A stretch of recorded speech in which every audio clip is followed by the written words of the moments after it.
তেল এবং গ্যাস একসাথে রিজার্ভের ক্ষেত্রে ইরান বিশ্বে প্রথম স্থানে উঠে এসেছে। অর্থাৎ ইরানের কাছে এখন বিশ্বের সবথেকে বেশি জ্বালানি মজুদ আছে। ইরানের জাতীয় জ্বালানি কোম্পানির প্রধান এই তথ্য প্রকাশ করলেন। বিশ্বব্যাপী যখন জ্বালানি তেল এবং গ্যাস নিয়ে চরম সংকট বিরাজ করছে, ঠিক তখনই ইরান নিজেদের ক্ষমতা সম্পর্কে এই তথ্য প্রকাশ করল। বর্তমানে ইরানে গ্যাসের রিজার্ভ রয়েছে 1201 ট্রিলিয়ন ঘনফুট, যা বিশ্বের মোট গ্যাস রিজার্ভের 17.8%।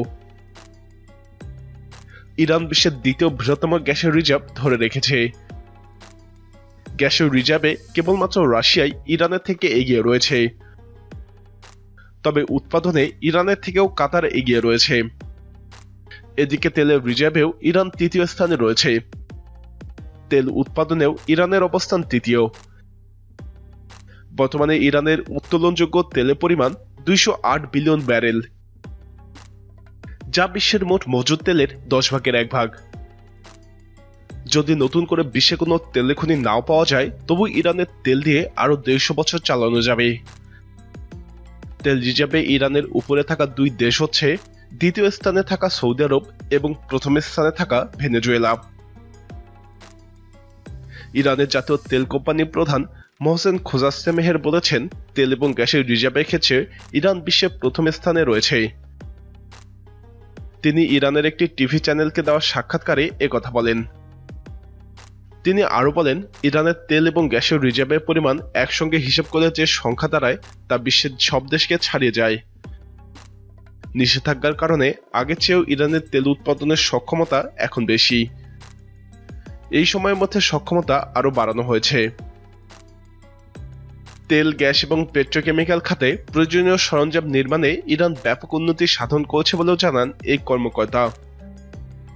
খোজাস্তেমেহের বলেন, ইরানের তেল এবং গ্যাসের রিজার্ভ দেশটির অর্থনৈতিক শক্তির এই অংশ। জাতীয় শক্তি এবং ক্ষমতা ক্ষেত্রে এটি গুরুত্বপূর্ণ উপাদান। ইরান ইসলামী বিপ্লবের পর গত 43 বছর ধরে নানা ক্ষেত্রে স্বনির্ভরতা অর্জন করতে সক্ষম হয়েছে। বাকি খাতগুলোতেও স্বনির্ভরতা অর্জনের চেষ্টা চলছে। এরই ধারাবাহিকতায় তেল, গ্যাস এবং পেট্রোকেমিক্যাল খাতে প্রয়োজনীয় সরঞ্জামের 85% ইরানের অভ্যন্তরে তৈরি করা হচ্ছে। এমনকি আমেরিকান নিষেধাজ্ঞাকে টপকে 2019 সালে ভেনেজুয়েলায় তেল পাঠায় ইরান। একই সাথে তেল উৎপাদনের লজিস্টিক সাপোর্টও পাঠায়। ইউক্রেন রাশিয়া যুদ্ধে ইরানের তেল সম্পদের মজুদ আলোচনায় নতুন মাত্রা পেয়েছে। ইরানের তেল এবং গ্যাসের জন্য পশ্চিমারা ইরানের দ্বারস্থ হচ্ছে। তবে ইরান দীর্ঘদিন ধরে আমেরিকার অবরোধে থাকায় সেভাবে তেল বিক্রি করতে পারছে না। এক্ষেত্রে ডলারের লেনদেন ইরানের জন্য অবৈধ এখন। সম্প্রতি ইরান ঘোষণা করেছে তারা ডলারের তেল বিক্রি করবে না।